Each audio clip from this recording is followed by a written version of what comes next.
नमस्कार आदाब, आप देख रहे हैं द जस्टिस हिंदी। बड़ी खबर बरेली से है, जहां आज डिप्टी सीएम केशव प्रसाद मौर्य पहुंचे और प्रेस वार्ता के दौरान कई अहम बयान दिए। बरेली पहुंचकर डिप्टी सीएम ने सबसे पहले राजनीतिक समीकरणों पर बड़ा दावा किया। उन्होंने 2027 में बीजेपी के 2017 से भी बड़ी जीत दर्ज करने का दावा किया। केशव प्रसाद मौर्य ने समाजवादी पार्टी पर निशाना साधते हुए कहा कि लोकसभा चुनाव के बाद जो अहंकार सपा में पैदा हुआ है, उसे उत्तर प्रदेश की जनता समय आने पर चकनाचूर कर देगी। डिप्टी सीएम ने संगठन और चुनावी जीत का हवाला देते हुए कहा कि 2024 लोकसभा चुनाव के बाद से बीजेपी लगातार 4 राज्यों में विधानसभा जीत चुकी है और आने वाले समय में पश्चिम बंगाल में भी कमल खिलेगा, वहां भी भाजपा की सरकार बनने जा रही है। इसके साथ ही उन्होंने एसआईआर के मुद्दे पर भी प्रतिक्रिया दी और इसका मतलब स्पष्ट करते हुए कहा कि एसआईआर का मतलब है कि मतदाता सूची एकदम शुद्ध हो जाए, किसी प्रकार की गड़बड़ी न रहे, यही हमारी प्राथमिकता है। आइए सुनते हैं सीधा डिप्टी सीएम केशव प्रसाद मौर्य को। आज बरेली की जो बैठक पहले मैं करने वाला था, तो उसे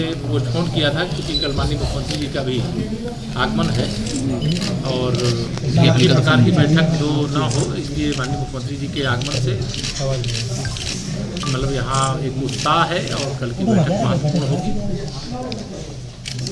जहाँ तक आज दौरा था मेरा, बदायूं जिले का दौरा था, तो वहाँ पार्टी की बैठक और एक प्रशासनिक बैठक और फिर कई हमारे जो क्षेत्रीय अध्यक्ष सहित कई जगह वैवाहिक समारोह थे, उसमें हिस्सा लेकर के मैं यहाँ पहुँचा हूँ। हमारे आदरणीय मंत्री परिषद के सहयोगी डॉक्टर अरुण जी, हमारे अध्यक्ष जी, हमारे विधायक संजीव जी थे, अभी शायद चले गए। तो सबसे पहले तो मैं आपको ये बता दूं कि 2027 में हम लोग 2017 से भी बड़ी विजय प्राप्त करेंगे और समाजवादी पार्टी का जो अहंकार लोकसभा चुनाव के समय पैदा हुआ है, उसको उत्तर प्रदेश की जनता चकनाचूर करेगी। अभी लोकसभा चुनाव 2024 के पश्चात हम लोग 4 विधानसभा चुनाव जीत चुके हैं, हरियाणा, महाराष्ट्र, दिल्ली और अभी बिहार।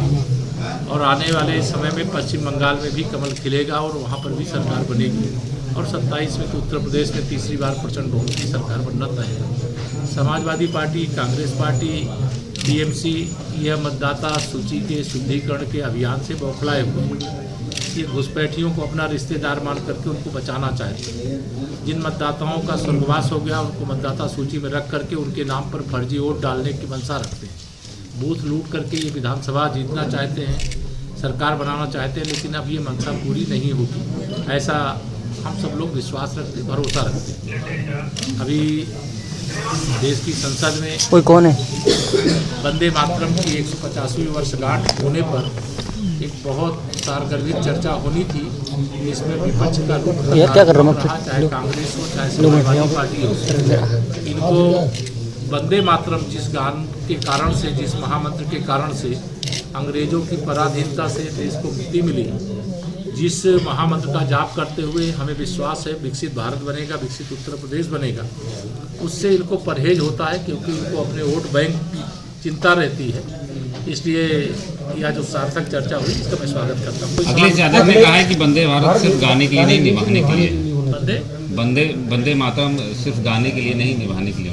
श्री अखिलेश यादव जी को मैं ये कहना चाहता हूँ कि जब कोई मुख्यमंत्री बने तो अपराधियों को, आतंकवादियों को सजा देने के लिए होता है, लेकिन जब 2012 से 2017 तक वो मुख्यमंत्री थे तो सिमी के आतंकवादियों के मुकदमे वापस लिए और इनके पार्टी के महासचिव और मंत्री थे चच्चा मोहम्मद इनके आजम खान, वो भारत माता को डायन कहने का पाप करते थे, अपराध करते थे। बाबा साहब डॉक्टर भीमराव अंबेडकर का अपमान करते थे। श्री अखिलेश यादव जी को मैं इतना ही कहूँगा कि वंदे मातरम का गान करें और अपने पार्टी के सब लोगों को गान करने के लिए कहें। भारतीय जनता पार्टी वंदे मातरम का गान करती थी, करती है और करती रहेगी। एसआईआर को लेकर क्या कहेंगे? एसआईआर एक मतदाता, देखिए लोकतंत्र का ये महायज्ञ है और एसआईआर का मतलब यह है कि मतदाता सूची शुद्ध हो जाए, जो स्वर्गवासी मतदाता हैं उनका नाम हट जाए, जो मतदाताओं का नाम एक से अधिक स्थान पे है वो एक स्थान पर रह जाए, जो युवा हमारे 18 साल के उनका मतदाता सूची में नाम जुड़ जाए और कोई घुसपैठिया है तो उसको पकड़ करके मतदाता सूची से ही नाम नहीं, उसको देश से निकाल दिया जाए।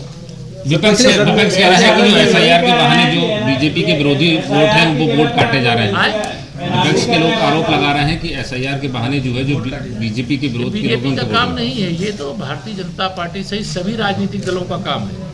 आपने अपने कार्यकर्ताओं के माध्यम से पहले चरण में एसआईआर की प्रक्रिया है, वो गलत भारतीय जनता पार्टी का कोई कार्यकर्ता गलत नहीं कर सकता, और समाजवादी पार्टी का, कांग्रेस पार्टी का, टीएमसी पार्टी का कोई कार्यकर्ता सही नहीं कर सकता। हम सदैव सत्य के पक्ष में रहेंगे तो ऐतिहासिक विजय हमारी होगी। कल अखिलेश जी ने सदन में भाजपा को राष्ट्रवादी पार्टी न कह के राष्ट्रवादी पार्टी का बयान दिया है। देखिए, श्री अखिलेश यादव जी की समाजवादी पार्टी ही नमाजवादी पार्टी है।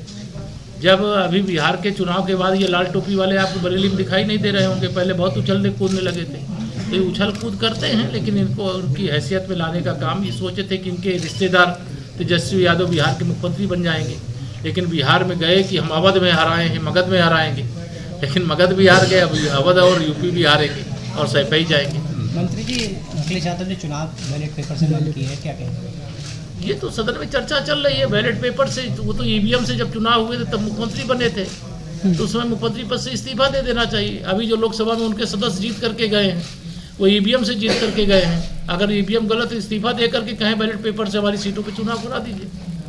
आम आदमी पार्टी संजय सिंह उन्होंने कहा है कि अभी तक साइकिल चोर, चॉकलेट चोर सुना था, पर अब वोट चोर हिंदुस्तान में आ गए। वोट तो कांग्रेस पार्टी, ठीक है, कांग्रेस पार्टी ने सरदार पटेल जी के नाम पर जो वोट मिला था, 14 वोट मिला था 15 में से, और उनका वोट चोरी करके पंडित जवाहरलाल नेहरू जी को पहला अंतरिम सरकार का प्रधानमंत्री बनाया गया था, और फिर वोट चोरी करके इंदिरा जी रायबरेली में सांसद बनी और प्रधानमंत्री बन गई। जब कोर्ट ने चुनाव रद्द कर दिया तो आपातकाल देश में लगा दिया। जी बोलो सर, एसआईआर पर विपक्ष जो सवाल उठा रहा है, खासकर अखिलेश यादव, ये किस वर्ग को जो है अपनी ओर अट्रैक्टिव करना चाहते हैं? ये मुस्लिम तुष्टीकरण की घटिया राजनीति करने वाले लोग हैं।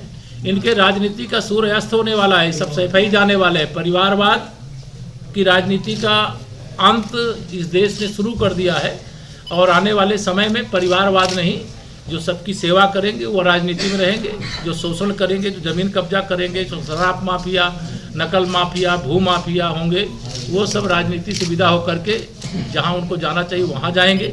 राजनीति का अपराधीकरण समाजवादी पार्टी ने किया है, और राजनीति को अपराध से मुक्त करने का काम भारतीय जनता पार्टी सर, एक और सवाल है। हाँ सर, संसद का शीतकालीन सत्र चल रहा है, राहुल गांधी एक बार फिर जर्मन की यात्रा पर जा रहे हैं। अरे उनके रहने से ही कौन फर्क पड़ता है? जब वंदे मातरम जैसे महत्वपूर्ण विषय पे चर्चा हो रही थी, वो संसद में मौजूद नहीं थे। विदेश जाना या संसद में रहना या देश में रहना, श्री राहुल गांधी, श्री अखिलेश यादव जी अपने संसदीय कर्तव्य का जो पालन करना चाहिए उसको ठीक ढंग से नहीं करते हैं। देश देख रहा है, इसीलिए चाहे कांग्रेस की नाव डूबना हो वो डूब जाती है, और चाहे समाजवादी पार्टी की नाव डूबना हो वो डूब जाती है, आरजेडी की नाव डूबना हो जो डूब जाती है। आने वाले समय में जो जनता की सेवा के लिए जनता के बीच में नहीं रहेगा, उसका राजनीति में भविष्य नहीं रहेगा।